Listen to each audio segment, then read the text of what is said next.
안녕하세요. 돈에 환장한 시어머니 때문에 남편과 헤어진 30대 여성입니다. 제 얼굴에 침 뱉기 같아 어디에도 하지 못한 이야기를 해보려고 왔어요. 남편과 저는 대학 시절 같은 동아리 활동을 하다가 알게 된 사이입니다. 그때만 하더라도 서로 남녀로 본 것은 아니고 그냥 단순히 친구 사이였어요. 그러다 남편은 군대로 저는 졸업을 하면서 자연스레 연락이 끊어졌고요. 그런 남편과 다시 마주친 건 그로부터 몇 년이 흐른 후였습니다. 좋아하는 작가의 강연이 있어서 참석을 했는데 거기에 남편도 왔던 거지요.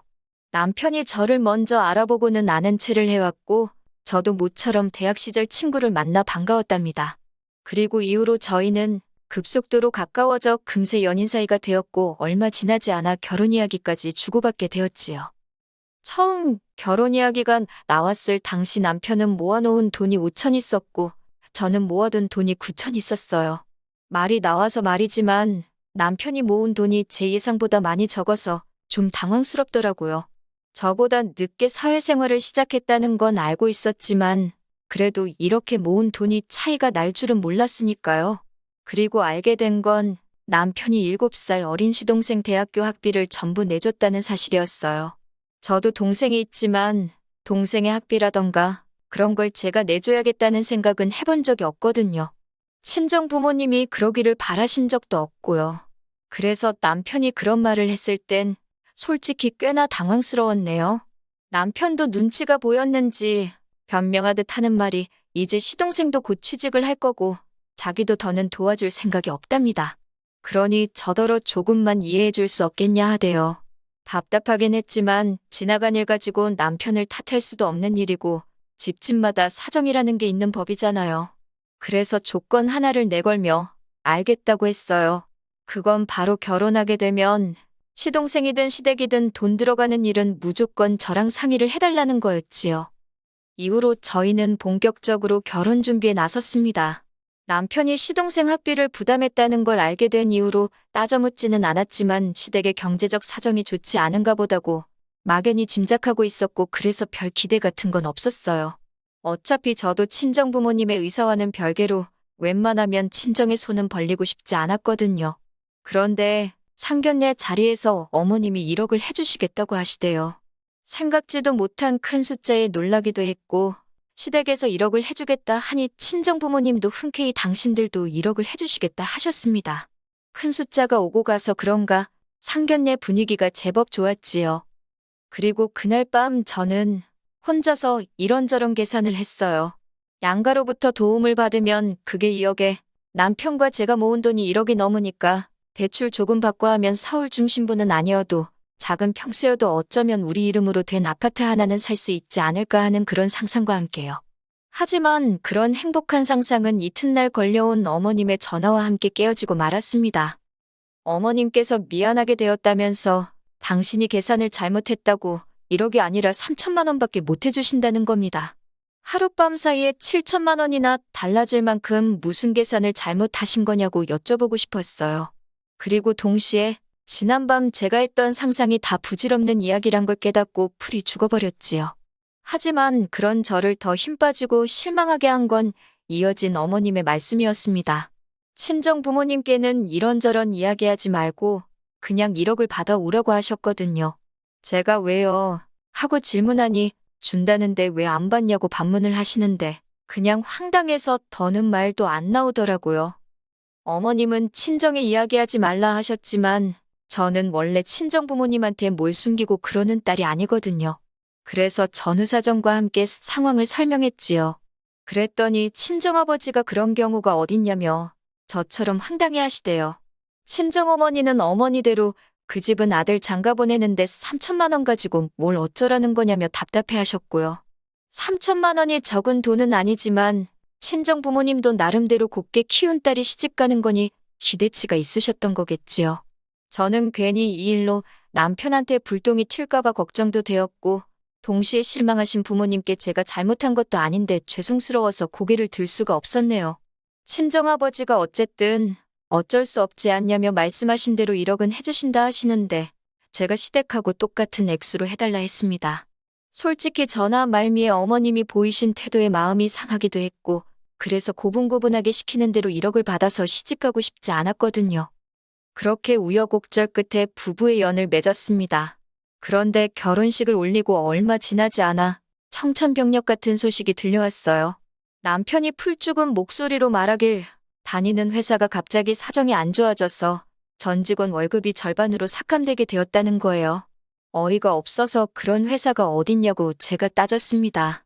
제가 회사에 한번 전화를 해봐야겠다고 하니까 자기 체면이 있지 않냐며 자기를 못 믿냐고 그래요. 그런 건 아니지만 동네 구멍가게도 아니고 갑자기 월급을 반만 준다는 게 말이 되냐고 이직하라고 했습니다. 다른 직장에 가도 그거보단 많이 받을 거라고요. 그런데 남편이 하는 말이 지금 직장도 3년을 못 다녔는데 또 이직한다고 하면 새 회사에서 자기를 좋게 보겠냐입니다. 그러면서 남편이 자기는 지금 다니는 회사도 좋고 사람들도 좋아서 그냥 절반 받고 다니고 싶다나요. 한숨만 나왔지만 저라고 별다른 뾰족한 수가 있던 것도 아니었으니 어쩔 수 없이 알겠다 했어요.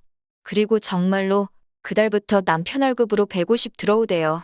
고정지출만 300이 넘는 상황에서 남편 월급이 150, 제 월급이 320이 된 거지요. 그래서 어쩔 수 없이 양가에도 상황을 알렸습니다. 그래야만 했던 게 원래 저희가 결혼하면서 서로 약속했던 것이 한 달에 30만 원이라도 양가에 꼭 용돈을 드리자는 거였어요. 남편이고 저고 이만큼 키워주신 것에 대한 감사의 표현으로요. 그리고 명절이나 생신처럼 챙겨야 하는 날에는 조금 더 넣어서 50 정도씩 드리기로 했었지요. 그런데 당장 남편 월급이 절반으로 뚝 떨어져 버리니 그럴 수가 없겠더라고요. 그래서 양가 부모님께 마음먹은 바와 달리 사정이 이렇게 되었다. 죄송하다고 말씀드렸습니다. 그런데 여기서 양가 어른들이 보인 반응이 참으로 다르더군요. 일단 친정에서는 저나 남편이나 많이 속상하겠다면서 당신들은 괜찮답니다. 그리고는 저를 따로 부르시더니 돈 가지고 남편한테 스트레스 주지 말라고 신신당부를 하시대요. 하지만 어머님께서는 그래도 주기로 한 건 달랍니다. 당신 주변 사람들은 자식들이 해외여행도 보내주고 성형수술도 해준다는데 저희는 30만 원도 못 준다는 거냐면서 서운하고 창피하시다나요. 그리고는 제가 입고 있는 옷은 얼마짜리냐, 옷 사입고 가방은 사들고 외식은 해도 시부모 돈 주긴 아깝냐, 내가 아들 키운 값이 한 달에 30만 원도 못 받는 거냐 하며 나오지도 않는 눈물을 쥐어짜내시며 일장연설을 늘어놓으시더라니까요. 그러면서 저더러 그러니 시집 올 때 친정에서 1억 받아왔으면 대출도 덜 받아도 됐을 거고 그러면 지금 이런 소리가 나왔겠냐 면박을 주시는데 정말이지 어처구니가 없어서 뭐라고 대꾸를 해야 할지도 모르겠더라고요. 하지만 그래도 할 말은 해야겠다 싶어서 어쨌든 이해 좀 해달라 못 드린다 해버렸습니다. 그리고 그날 집에 돌아와 남편하고 크게 싸우게 되었어요. 남편이 어머님 말씀이 일리가 있다며 이 상황이 제 탓이란 쪽으로 몰고 갔거든요. 뿐만 아니라 어쨌든 장인 장모님이 안 받는다 하셨으니 시댁은 그대로 드려도 괜찮지 않겠냐고 절 떠보기까지 하대요. 그러니 싸움이 안 날 수가 있나요? 제가 남편더러 그렇게 용돈 드리고 싶으면 대리를 하든 배달을 하든 나가서 돈을 더 벌어오면 될 거 아니냐고 아주 악다구니를 썼답니다. 그리고는 또 이래저래 몇 달의 시간이 흘렀습니다.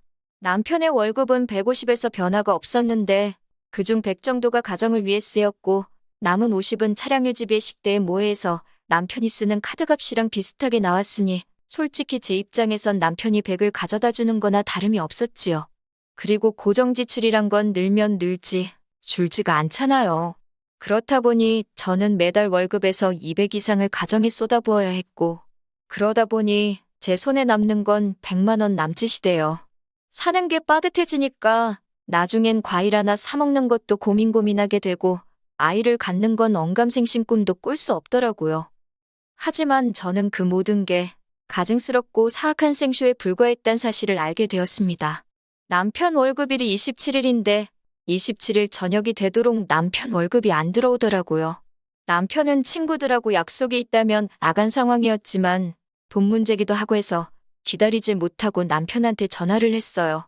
남편이 전화를 받더니 무슨 일이냐고 그래요. 그래서 회사에 혹시 무슨 일이라도 있는 건지 왜 월급이 늦는지 모르겠다 했지요. 그랬더니 순간이었지만 전화기 너머로 남편의 당황한 기색이 느껴졌달까요. 그리고는 곧이어 남편이 자기가 확인해보겠다며 허둥지둥 전화를 끊더라고요. 그리고 신기하게도 정말 남편과 전화를 끊고 30분도 되지 않아서 150만 원이 들어왔습니다. 그런데 액수는 평소와 같은데 입금자명이 남편 회사가 아니라 남편 이름으로 되어 있는 게 아니겠어요? 뭔가 수상하단 직감이 들대요. 그래서 혹시나 하는 마음에 남편과 같이 일하는 직원의 와이프한테 전화를 했어요. 일전에 부부 동반으로 2번 정도 어울린 적이 있었거든요. 신호가 몇 번 가더니 직원 와이프가 전화를 받더라고요. 저는 어떻게 물어볼까 하다가 단도직입적으로 그쪽 남편도 월급이 반으로 삭감된 게 맞냐고 물었습니다.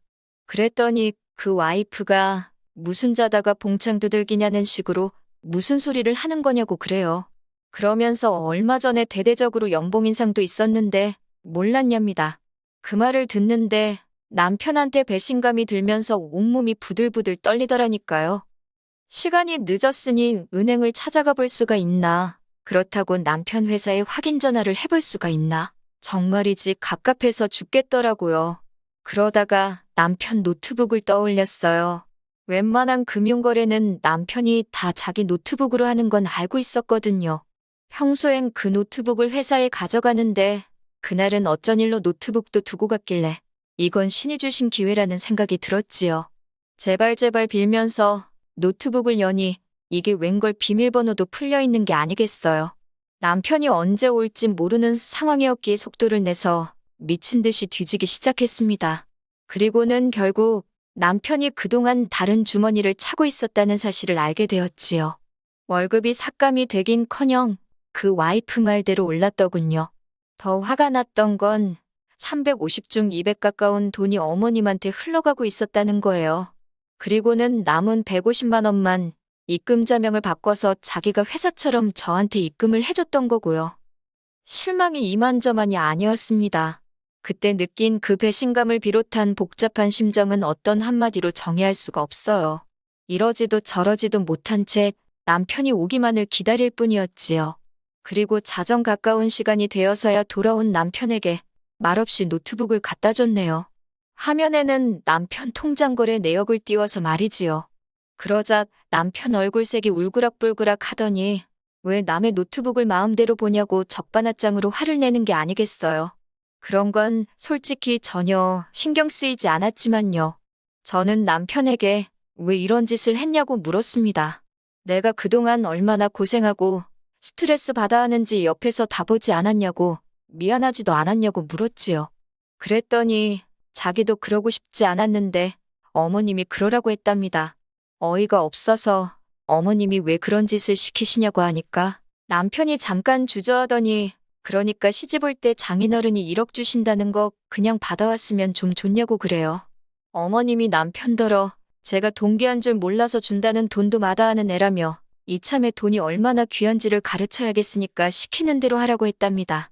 지가 쪼들리다 보면 결국 친정에 손 벌려서 남은 7천도 받아올 거라 그러셨다나요. 남편 이야기를 들을수록 어머님은 뻔뻔하고 염치도 없고 돈만 밝히는 여편네란 생각이 들었고 남편은 그런 어머님 때문에 제 뒤통수나 치는 쪼다무지리처럼 느껴지대요. 결국 듣다 못한 제가 남편한테 꼴도 보기 싫으니 이 집에서 나가라 했습니다. 그러다 생각해보니까 어차피 혼인신고도 안 되어 있는 마당에 뭘 시댁에 가 있어라, 친정에 가 있겠다 할 이유가 없더라고요. 그래서 남편한테 그냥 이쯤에서 헤어지자 했어요. 신뢰가 산산조각 난 이 시점에 어떻게 같이 사냐고요. 그러자 남편이 그동안 안 갖다 준 월급 다 가져다 줄 테니 저더러 화풀 납니다. 실소가 나오더라고요. 됐다고 너 다 쓰고 부자 되라 그랬어요. 이후로 며칠 동안 남편과 실랑이가 있었습니다. 남편은 자기가 생각이 짧았다며 앞으론 절대 그럴 일 없을 거라고 이렇게는 못 헤어진다고 저를 잡고 매달리대요. 하지만 남편의 그런 모습을 볼수록 제 마음은 차갑게 식어만 갔습니다. 어머님이 보이신 반응은 더 가관이었어요. 시부모가 돼서 며느리도 자식이니 좀 가르쳐보려고 그런 거랍니다. 그러면서 당신의 깊은 속뜻을 제가 왜 이해를 못하는지 답답하다나요. 그리고는 하시는 말씀이 진짜 헤어질 거면 당신이 해준 3천만 원은 돌려달랍니다. 제가 생각해보고 말 것도 없이 싫다고 못 준다고 했어요. 저 좋으라고 주신 돈도 아닌데 왜 저한테 그러시냐고 어머님 아들한테 받으시라 그랬지요. 그러자 어머님이 저더러 사기꾼이네 꽃뱀이네 하시길래 저도 어머님더러 어머님은 빈대고 남편은 방울뱀이냐고 받아쳐버렸네요. 그리고 이후로 벌써 2달 가까운 시간이 흘렀습니다. 남편은 와이프나 속이고 돈이나 빼돌리는 찌질이로 회사에 소문이 나서 얼굴도 못 들고 다닌다고 그 직원 와이프가 소식을 전해주더군요. 제가 웃으면서 그 소문은 도대체 어쩌다 난 거냐고 물으니 그 직원 와이프가 대답은 안 하고 실실거리대요. 맞아요. 사실 소문이 났으면 좋겠다 싶어서 일부러 슬쩍 제가 그 여자한테만 이야기를 흘렸거든요. 한편 남편과 헤어진 이후로 저는 그 어느 때보다 잘 지내고 있습니다. 동계산하면서 궁상 안 떨어도 되니까 살만 나네요. 긴 이야기 들어주셔서 감사합니다. 오늘의 사연은 여기까지입니다. 구독과 좋아요, 알람 설정해주시면 앞으로 더 좋은 사연으로 찾아오겠습니다. 감사합니다.